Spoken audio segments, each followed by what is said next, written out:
તો એ વાત કરવી છે છોટાઉદેપુરના તુરખેડામાં ફરીથી જોડીમાં વિકાસ જોવા મળ્યો। પ્રસૂતાને 5 કિલોમીટર દૂર જોડીમાં ઉચકીને લઈ ગયા। વડોદરા લઈ જતા સમયે મહિલાનું રસ્તામાં જ મૃત્યુ થઈ ગયું છે। મહિલાને જોડીમાં ઉચકીને લઈ જવા માટે મજબૂર બન્યા। તુરખેડાના ખેડી ફળિયાની મહિલાનું મૃત્યુ થયું છે। 108 મારફતે હોસ્પિટલ લઈ જતા રસ્તામાં જ તેનું મોત થયું છે। વધુ વિગતો સાથે અમારા સંવાદદાતા અમિત પટેલ જોડાય કે આજે અમિત ફરી એક વખત ઘટના હવે તો એક મહિલા જે પ્રસૂતા હતી એનું મૃત્યુ થઈ ચૂક્યું છે। જી ચોક્કસ જણાવી દઉં કે છોટાઉદેપુર જિલ્લાના અંતરિયાળ અને ડુંગરાળ વિસ્તારની અંદર અવારનવાર પ્રસૂતા મહિલાઓને જોડીમાં ઉચકીને લઈ જવાની ઘટનાઓ સામે આવી છે।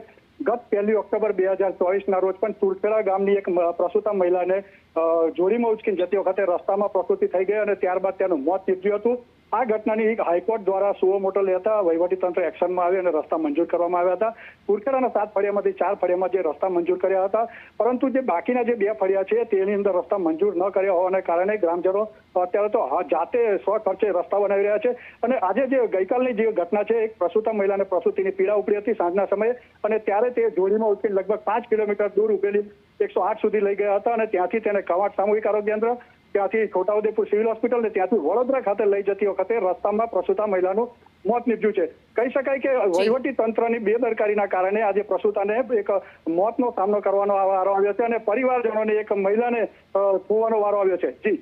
જી અમિત, સમગ્ર માહિતી આપવા બદલ આપનો આભાર।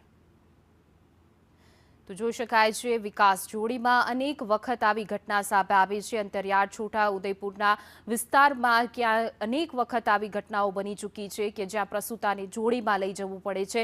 રસ્તાના અભાવે ગ્રામજનો જે છે તે પણ તંત્રથી થાકીને, પ્રશાસનથી થાકી જાતે રસ્તા બનાવવા લાગ્યા છે।